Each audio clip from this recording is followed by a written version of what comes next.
आज से करीब 2300 ईसा पूर्व में विश्व में एक महान साम्राज्य था। इसे अचमेनिद एम्पायर कहा जाता था। इस साम्राज्य का केंद्र था बेबीलोनिया, जो कि आज का इराक है। आपने दो महान सम्राटों साइरस द ग्रेट और डेरियस द ग्रेट के बारे में तो सुना ही होगा। ये दोनों इसी साम्राज्य के शासक थे।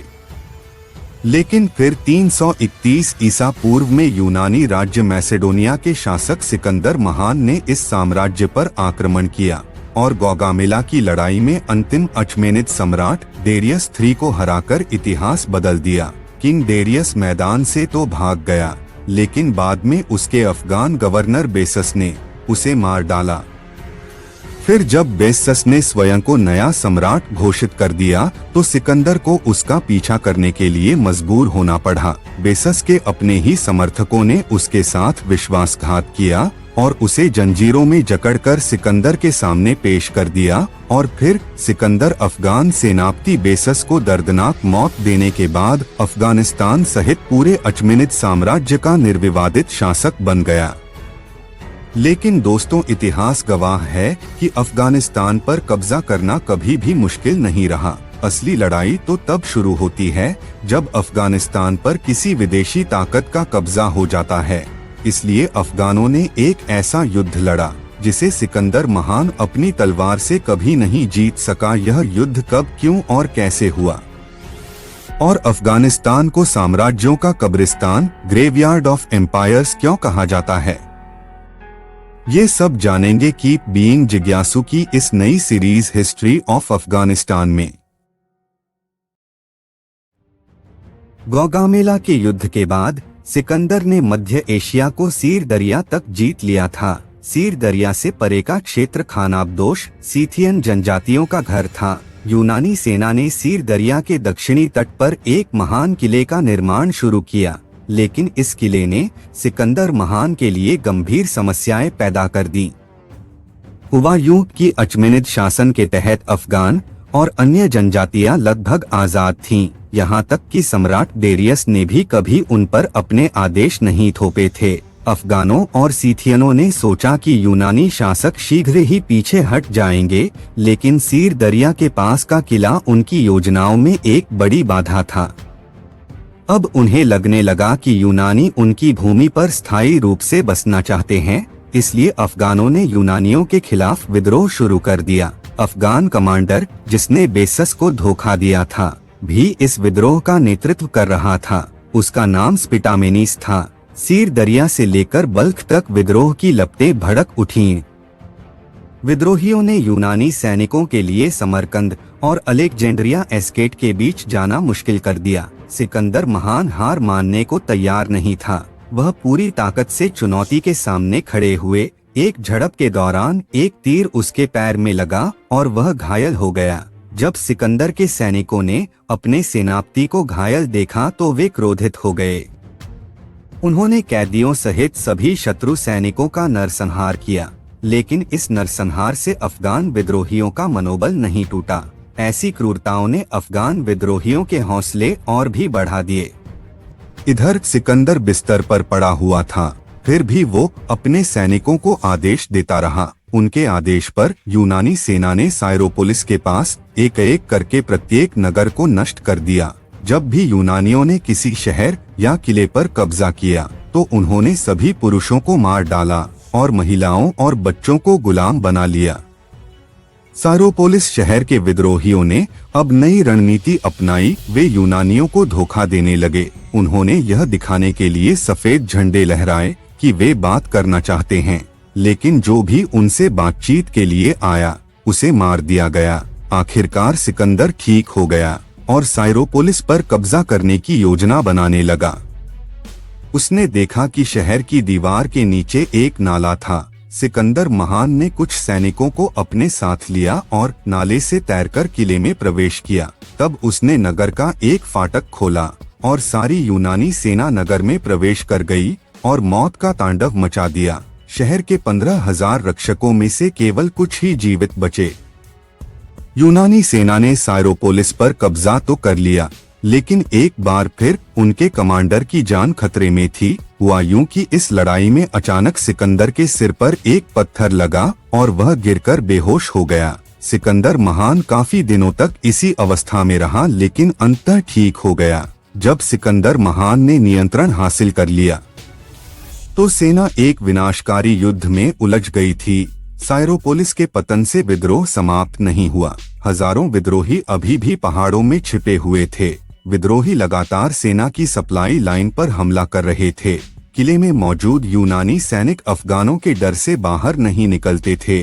जो भी बाहर गया उसे दुश्मन सेना ने मार डाला।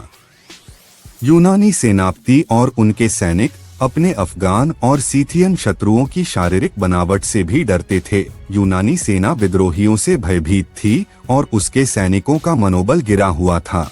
लेकिन सिकंदर महान ने उस किले का निर्माण जारी रखा जो विद्रोह का कारण बना। सीथियन घुड़सवार सेना ने सीर दरिया के दूसरी ओर से किले पर तीर चलाना जारी रखा।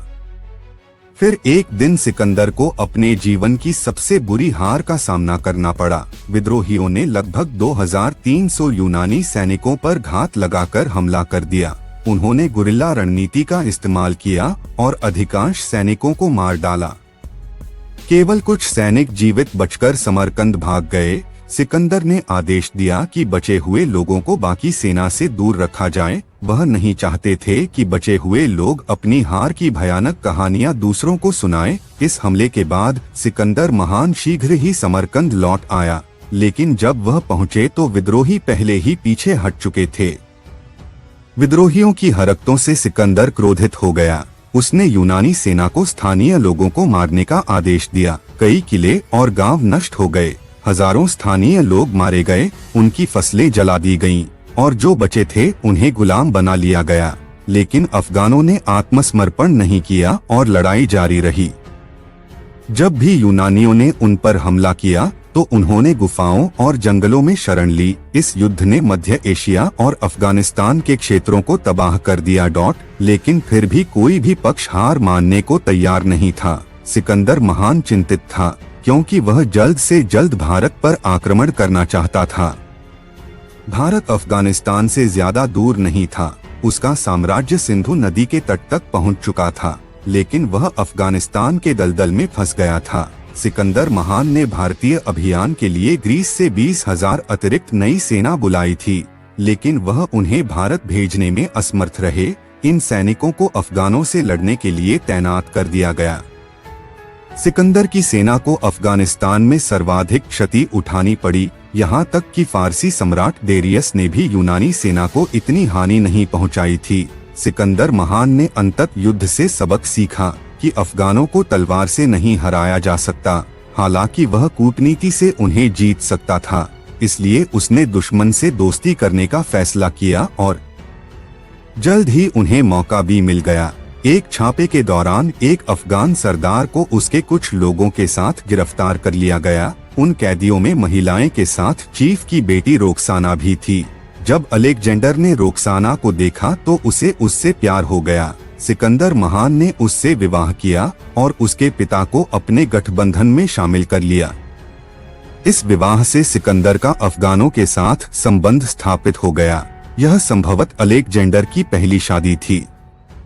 अन्य स्थानीय प्रमुखों ने भी सिकंदर की नई स्थिति पर ध्यान दिया। वे भी सिकंदर से हाथ मिलाने के लिए आगे आए। सिकंदर ने बड़ी संख्या में अफगानों और मध्य एशियाई लोगों को भी अपनी सेना में भर्ती किया। इन कदमों ने सिकंदर महान को अफगानिस्तान और मध्य एशिया में बढ़त दिला दी। यह स्थिति विद्रोही कमांडर स्पिटामेनिस के लिए परेशान करने वाली थी। विडंबना यह है कि उसका भी वही हश्र हुआ जो डेरियस III और बेसस का हुआ था। स्पिटामेनिस ने बेसस को धोखा दिया था, अब स्पिटामेनिस को धोखा दिया गया। कमांडर स्पिटामेनस के सिथियन सहयोगी उसके खिलाफ हो गए। उन्होंने उसका सिर काट दिया और उसका सिर सिकंदर के पास भेज दिया। अफगान विद्रोही मर चुका था, लेकिन इतिहासकार इस बात से सहमत हैं कि वह सिकंदर का अब तक का सबसे प्रबल प्रतिद्वंद्वी था। स्पिटामेनिस को इतिहास के सर्वश्रेष्ठ गुरिल्ला सेनानियों में से एक माना जाता है। उनकी मृत्यु के बाद सिकंदर महान अलेक्जेंड्रिया एस्केट का निर्माण करने में सफल रहा, वही किला जिसने अफगान विद्रोह को भड़काया था।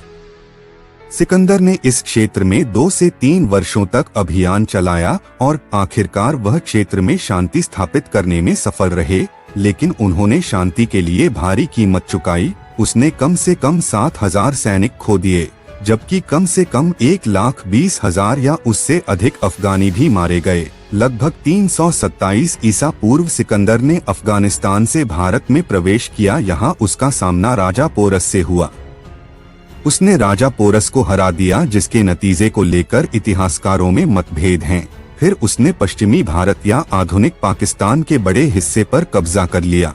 फिर वह बलूचिस्तान और ईरान से होता हुआ बेबीलोन पहुंचा। यहीं उनकी मृत्यु 323 ईसा पूर्व में हुई। उनकी मृत्यु के बाद अफगानिस्तान कुछ यूनानी साम्राज्यों का हिस्सा बनकर रह गया, लेकिन फिर भारतीय मौर्य साम्राज्य ने इस पर कब्जा कर लिया। वह कैसे हुआ? अफगानों ने इस्लाम कैसे अपनाया? उमैयद वंश ने अफगानिस्तान पर कैसे शासन किया? ये सब हम आपको अगले एपिसोड में दिखाएंगे। बहुत बहुत धन्यवाद।